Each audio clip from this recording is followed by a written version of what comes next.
Episode 8 की शुरुआत में हम देखते हैं कि यूनो और हीन डेट के लिए आते हैं एक रेस्टोरेंट में, जहां पर यूनो इस बात से परेशान है कि आखिर हम जहां भी जाते हैं वहां सारे रेस्टोरेंट खाली क्यों होते हैं। ये सब है हीन की मर्जी, जहां पर हीन पहले ही सभी रेस्टोरेंट को खाली करवा दी रहती है। यूनो को हीन की असलियत नहीं पता कि वो क्वीन ऑफ टीयर्स की क्वीन है, और वो इस बात से नासमझ होने के बावजूद उसे करता है प्रपोज शादी के लिए, और कहता है कि हम दोनों ऐसे ही जिंदगी भर एक साथ रहेंगे और शादी करेंगे। इस बात से हीन बहुत ही ज़्यादा खुश हो जाती है और दोनों इस मोमेंट को एंजॉय करते हुए हमें दिखते हैं, जहाँ पर एक बार फिर से प्रेजेंट पे हम देखते हैं कि हीन तो यूनो की सारी असलियत को भूल चुकी है, डाइवोर्स की बातों को भूल चुकी है। इस बात से यूनो इतना रोता है कि हमें वीडियो में देखने को तो मिलता ही है, और हीन उसे बार बार चुप कराती है कि मैं तुमसे बहुत प्यार करती हूँ, तुम रो नहीं।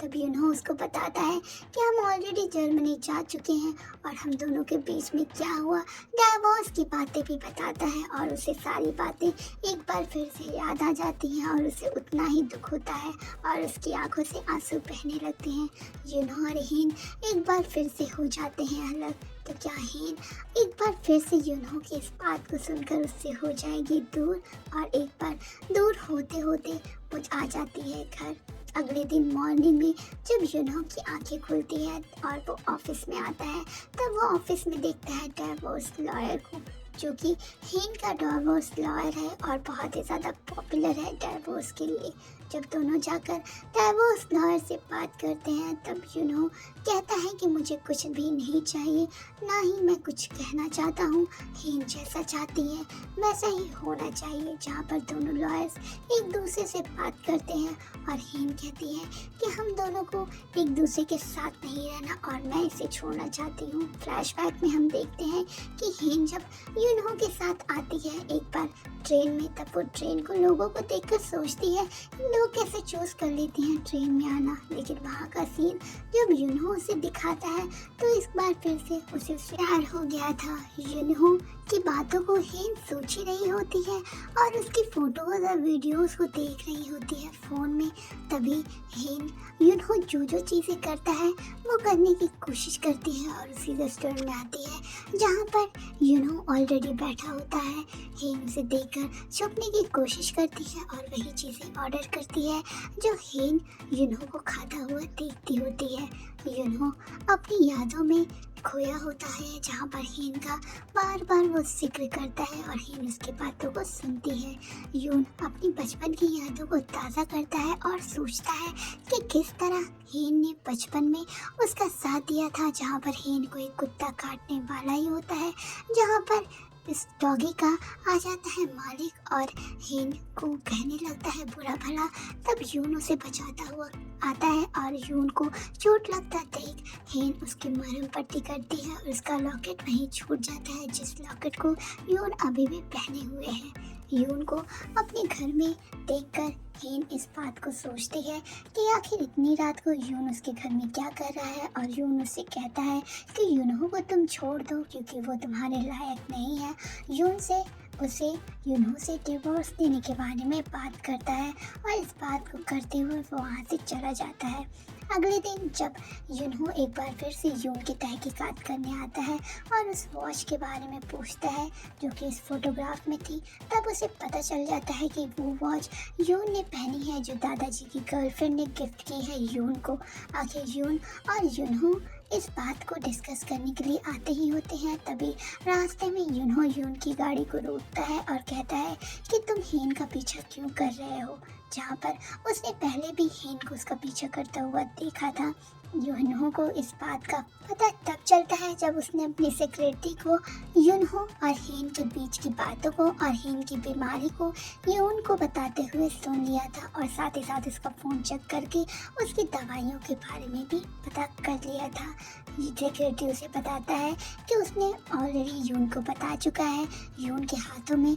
यूनो वही घड़ी देखता है जो दादाजी की गर्लफ्रेंड ने गिफ्ट की थी, और इस बात को वो सोचता ही होता है कि आखिर पूरा मामला क्या है, जहाँ पर ऑफिस में आकर उसे ये पता लगता है कि उसका भाई मतलब कि हेन का भाई उसके पास आकर उसकी मदद मांगता है कि उसे रजिस्ट्रेशन के लिए उसकी मदद चाहिए, क्योंकि वो बहुत ही बड़ी प्रॉब्लम में फंस चुका है। उसकी प्रॉब्लम को सॉल्व करते हुए यूनहो तो हमें दिखता ही है, साथ ही साथ दादाजी उसकी प्रशंसा करते हुए हमें दिखते हैं और ये कहते हैं कि यूनहो कोई भी काम को अधूरा नहीं छोड़ता। यूनहो के अंदर इतनी कैपेबिलिटी है कि वो अपने कामों को बहुत ही अच्छे तरीके से करता है, लेकिन इस नालायक मतलब कि मेरे पोते के अंदर इस बात की ज़रा भी वैल्यू नहीं है। और यूनहो ने उसकी सारी प्रॉब्लम्स को चुटकियों में सॉल्व कर दिया, जहाँ पर प्रेस कॉन्फ्रेंस में भी उसने अपना कमाल दिखाया। इस बात को वो डिस्कस करते ही होते हैं कि यून के साथ वो अपनी डील फाइनल करते हुए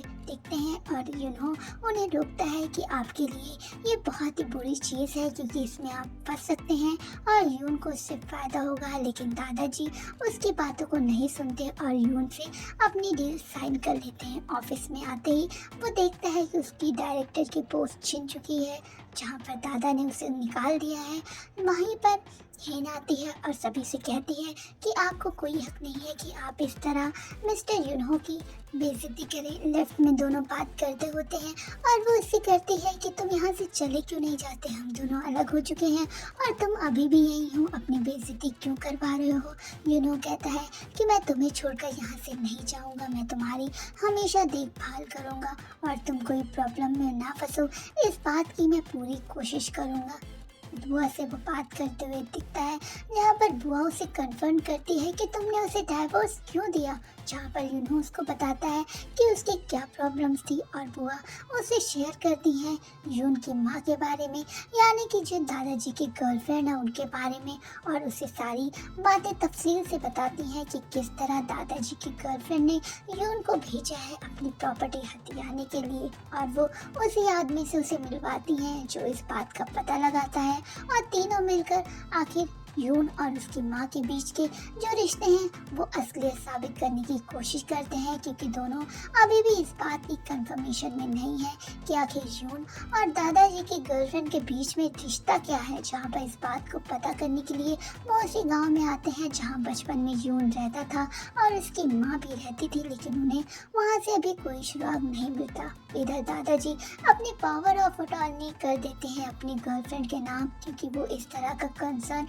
उनके लिए दिखाती है और वो अपना सब कुछ उसके नाम कर देते हैं। इस पर बोमजा यानी कि बुआ जी आती हैं और कहते हैं कि आप इस औरत पर भरोसा कर रहे हैं, ये औरत हमें धीरे धीरे खत्म कर देगी, हमारे परिवार को बर्बाद करने आई है। ये सुनकर दादाजी को आ जाता है गुस्सा और वो अपनी ही बेटी पर हाथ उठा देते हैं, अपनी गर्लफ्रेंड को रुदा देकर, और कहते हैं कि तुम यहाँ से चली जाओ, मेरी एक गलती हो गई, मेरी बीवी ने मुझे तुम जैसी औलाद दी। इससे वो रो धोकर तो चली आती हैं, लेकिन उसके बाल के टुकड़े उनके हाथ में आते हैं और उसकी टेस्टिंग के लिए वो भेजती हैं कि यून और उनके बीच के रिश्ते का पता चल जाए। यहाँ दादाजी की बर्थडे पर सभी रहे होते हैं सेलिब्रेशन, लेकिन हेन की भाभी उसके भाई को धोखा देकर और पैसे हड़प कर देश छोड़ने की फिराक में है। दादाजी की बर्थडे पार्टी को सभी करते हैं अटेंड, लेकिन बोमजा और यूनहो इस फिराक में है कि आखिर उनके बीच में रिश्ता क्या है, और फाइनली उन्हें पता चल जाता है कि क्या रिश्ता है उनके बीच में, जब उसका भाई कमरे में आता है और उसका लेटर पढ़ता है कि किस तरह उसने मुझे धोखा दिया, तो वो उसे ढूंढने के लिए सड़कों पर निकल पड़ता है और हमें रोता धोता दिखाई देता है।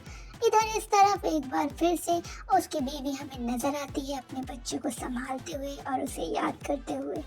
दादाजी को जब यूनो फ़ोन करके बताता है कि आखिर उसकी असलियत क्या है और यून से उसका रिश्ता क्या है, तब दादाजी इस बात को सुनते हैं, लेकिन उससे पहले ही उनकी गर्लफ्रेंड उन्हें दे चुकी है जहर, और इस पॉइजन के असर से उनकी तबीयत खराब होने लगती है। जब उनकी तबीयत खराब होते हुए वो देखती हैं, तब यून की माँ उन्हें अपनी असलियत बताती है कि अब तो वो इस काबिल नहीं रहे और ये कोमा में हमेशा रहेगी, और इस तरह उनकी पावर ऑफ अटॉर्नी का यूज़ करके वो इस घर की और पूरी क्वीन ऑफ की मालिक बन जाएगी। दादाजी की तबीयत हो जाती है खराब, लेकिन उनसे उसको मिलने नहीं दिया जाता है यून की माँ, क्योंकि यून की माँ उनके पावर ऑफ अटॉर्नी और उनकी देखभाल करने के लिए है, उनकी गार्डियन बन चुकी है, तो इसलिए वो उनसे किसी को भी मिलने नहीं देती। मोमजा और उसके बीच में होती है तगड़ी फाइट और वो अपनी असलियत सभी को बता देती है, जहाँ पर यून उसका बेटा है ये भी हमें पता चल जाता है इस ड्रामे में। पूरी फैमिली को लेकर अपने गांव लौट आता है, जहाँ पर उसकी फैमिली उसको देखकर खुश है कि फाइनली वो उनके पास आ गया। लेकिन तभी एंट्री होती है हेन की और हेन उसको बताती है कि किस तरह ये सब मामला हुआ और उसकी पूरी फैमिली आ गई है यूनो के घर। फ्लैशबैक में एक बार फिर से हमें हेन और इन्हो उसी रेस्टोरेंट में दिखाई देते हैं, जहाँ पर हेन इस बात से दुखी है कि किस तरह यूनो कहता है कि मैं उसे छोड़ नहीं सकता। वेल, आगे की जानकारी के लिए सब्सक्राइब